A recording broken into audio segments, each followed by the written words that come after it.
Good afternoon and welcome. So आज से अपन स्टार्ट कर रहे हैं arbitration and ADR. So first question, alternative dispute resolution. In India, alternative dispute resolution refers to the various methods by which legal disputes are settled outside the traditional courtroom. So India के अंदर ADR जो concept है वो ये बोलता है कि उसके अंदर बहुत सारे मेथड्स आते हैं जिससे लीगल डिस्प्यूट कोर्ट के बाहर सेटल करे जा सकते। For a student of law, understanding ADR is a crucial because the Indian judiciary heavily promotes this method to reduce massive backlog of pending cases. अगर आप स्टूडेंट हो लॉ के, LLB कर रहे हो आप, तो आपको एडीआर का कंसेप्ट समझना बहुत इंपॉर्टेंट है। क्योंकि अभी क्या हो रहा है, जो इंडियन जुडिशियरी है वो एडीआर की मेथड्स को प्रमोट कर रहा है। अपन देखेंगे कौन से मेथड्स आते हैं एडीआर के अंदर। तो उन मेथड्स को प्रमोट कर रहे हैं क्योंकि उसकी वजह से उन पे जो पेंडिंग केसेस का बर्डन है वो कम हो रहा। उनका कहना यही है कि आप आउट ऑफ कोर्ट सेटलमेंट कर लो, अगर नहीं हुआ उधर तो फिर आप कोर्ट में आना। इसी वजह से अभी एडीआर के कंसेप्ट को बहुत रिकॉग्निशन मिल रहा। The primary governing statute for ADR in India is the arbitration and conciliation act 1996 along with the section 89 of CPC 1908। ADR का कंसेप्ट गवर्न करा जाता आर्बिट्रेशन एंड कंसिलिएशन एक्ट 1996 द्वारा, एंड इसी के साथ सेक्शन 89 ऑफ सीपीसी 1908 के अंदर भी एडीआर के बारे में दिया गया है। द की types of ADR in India, there are 4 main mechanisms used to resolve disputes without a full trial.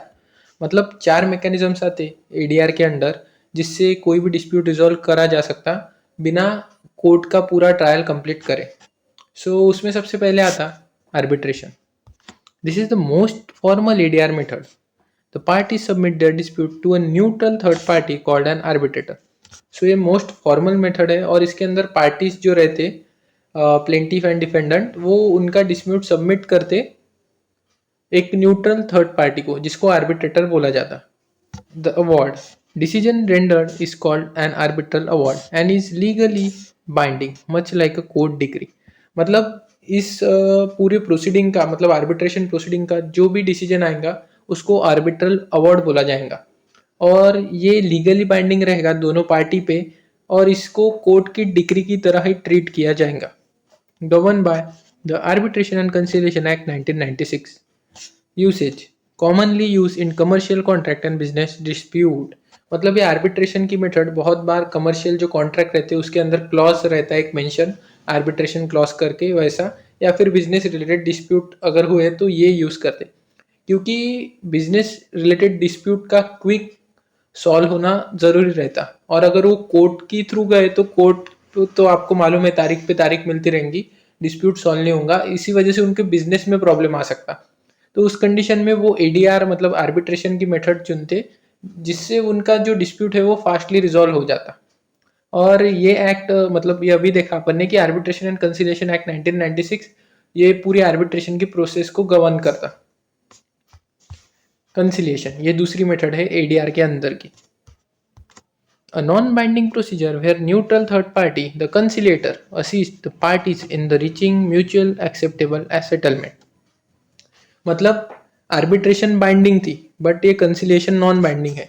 ये एक ऐसी प्रोसीजर है जिधर एक न्यूट्रल थर्ड पार्टी पर्सन रहता है जिसको कंसिलिएटर बोलते हैं और वो असिस्ट करता है दोनों पार्टी को कि वो एक म्यूचुअली एक्सेप्टेबल सेटलमेंट पे आ जाए। Rule unlike an arbitrator a conciliator can suggest terms of settlement and draw up a settlement agreement.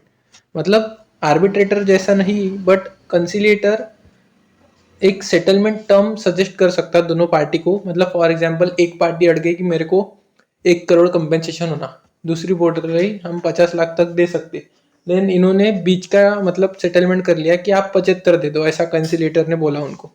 तो इस प्रकार कंसिलेटर हेल्प करता है कि वो दोनों पार्टी एक सेटलमेंट तक पहुंचे, एक सेटलमेंट एग्रीमेंट हो उन दोनों के बीच। Status once signed by both parties, the settlement agreement has the same status as an arbitral award। और एक बार सेटलमेंट एग्रीमेंट बनने के बाद अगर दोनों पार्टी उस पर सिग्नेचर करती है कि हाँ हमको मंजूर है ये एग्रीमेंट, तो उसको भी आर्बिट्रल अवार्ड जैसा ही स्टेटस मिलेगा। मतलब वो भी बाइंडिंग हो जाएगा एंड वो भी एक कोर्ट डिग्री की तरह माना जाएगा। देन थर्ड मेथड आती मेडिएशन।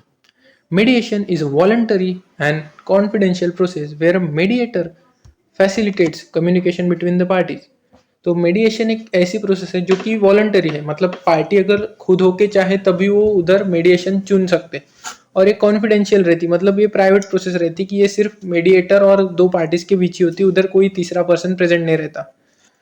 और मीडिएटर का काम सिर्फ ये है कि वो दो पार्टीज के बीच कम्युनिकेशन कराए जिससे एक सॉल्यूशन रीच हो पाए। मतलब एक्चुअली क्या होता है, जब झगड़ा होता है तो दोनों पार्टी एक दूसरे से बात करना बंद कर देती, तो मीडिएशन के जरिए अपन उनको एक जगह पे बैठा के उनको एक दूसरे से बातचीत करने को लगा सकते, जिससे खुद ही वो लोग ही हल फाइंड कर ले उस प्रॉब्लम का। The mediator's role, they do not provide a solution और जज द केस। ये ना ही कोई सॉल्यूशन प्रोवाइड करते ना ही केस को जज करते। दे simply help parties find their own middle ground. बस ये लोग, मतलब ये जो मीडिएटर रहते हैं वो सिर्फ हेल्प करते पार्टी को कि एक मतलब बीच का कोई रास्ता निकालने में हेल्प करते उनको। New legislation, the mediation act 2023 was recently enacted to formalize and promote mediation in India, making it a distinct powerful legal tool। मतलब जो मीडिएशन एक्ट 2023 है ये अभी इनेक्ट किया गया ताकि जो मीडिएशन की प्रोसीजर है इंडिया में वो फॉर्मलाइज हो पाए और उसको प्रमोट किया जा सके, इसीलिए इसको एक distinct and powerful legal tool भी बोला जाता है। फोर्थ मेथड है Lok Adalat, people's court. Based on the Gandhian principle, Lok Adalat are unique Indian contribution to ADR. मतलब गांधी जी के जो प्रिंसिपल्स थे उस पे बेस्ड लोक अदालत है और इसने अपना एक यूनिक कंट्रीब्यूशन दिया है एडीआर की तरफ। तो ये भी गवर्न, हाँ इधर एक ट्विस्ट है थोड़ा, ये लीगल सर्विस अथॉरिटीज एक्ट द्वारा ये गवर्न करा जाता है लोक अदालत। ये मतलब आर्बिट्रेशन एंड कंसिलिएशन एक्ट 1996 में तो आता ही, बट इसका एक स्पेशलाइज लॉ है लोक अदालत का, लीगल सर्विस अथॉरिटीज एक्ट 1987। और जो आर्बिट्रेशन एंड कंसिलिएशन एक्ट था वो था 1996 का, मे बी, हाँ 1996। मतलब ये जो है लोक अदालत की मेथड ये उससे पहले ही आ गई थी। मतलब governed by Legal Service Authorities Act 1987 function, they deal with pending cases or cases at pre-litigation state। मतलब ये पेंडिंग केसेस भी डील करते हैं, मतलब कोर्ट में केस फाइल हो गई, अभी उसकी कोई स्टेज चल रही और उस केस में वो पेंडिंग बोलते हैं ना अपन उसको, अभी केस पेंडिंग है कोर्ट के अंदर, तो उस स्टेज में भी वो पेंडिंग केस भी अभी आप लोक अदालत में ले जा सकते।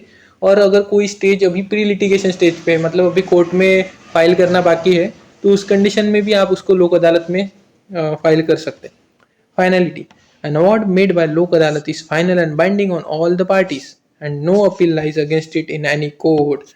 मतलब एक बार अगर लोक अदालत ने कोई फैसला सुना दिया तो वो फाइनल रहेगा और दोनों पार्टी को उसको मानना पड़ेगा और इसके अगेंस्ट कोई अपील नहीं रहती कोर्ट के अंदर, क्योंकि आप खुद होके लोक अदालत चूज कर रहे हैं। तो मतलब आप ये दे रहे हैं अपनी, मतलब एग्री हो रहे हैं ना आप उसके डिसीजन को, क्योंकि आपने ही लोक अदालत का ऑप्शन चुना, ऐसा समझा जाता है, इसलिए इसकी अपील नहीं रहती। Important legal provisions, Section 89 of CPC 1908।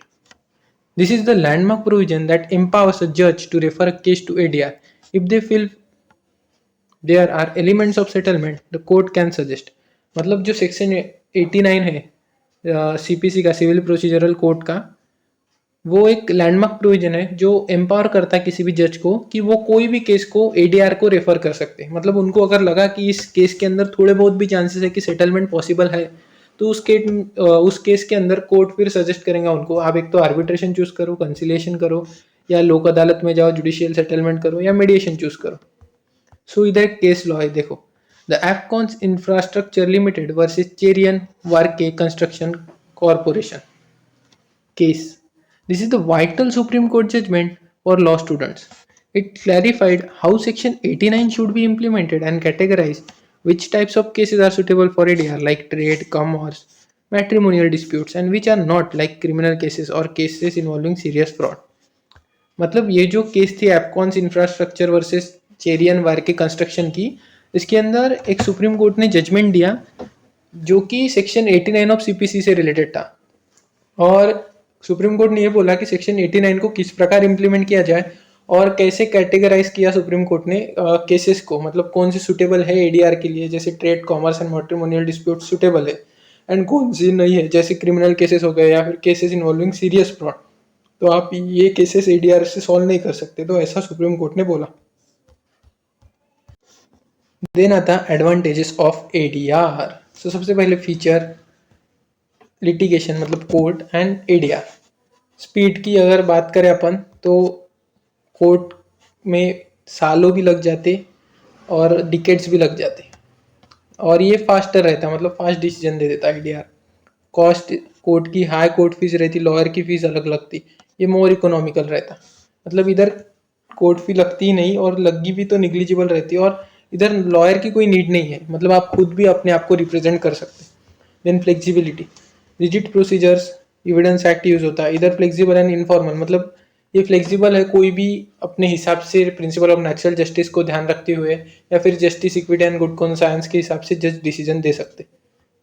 Then relation, ये ऑफन एंड्स इन बिटरनेस, मतलब बिटरनेस को अपन कैसे बोलते हैं, ऐसा कड़वटपना मराठी शब्द है वो, लेकिन मतलब एक बार अगर कोर्ट का डिसीजन आ गया तो ऐसा समझ लो आप दोनों के बीच की जो भी पार्टी थी, डिफेंडेंट और एप्लीकेंट, प्लेंटिफ और डिफेंडेंट, उन दोनों के बीच में परमानेंट अभी क्लैश रहता है, मतलब वो एक दूसरे को देखेंगे भी कभी तो बात नहीं करेंगे, ऐसा हो जाता है उनकी जिंदगी में।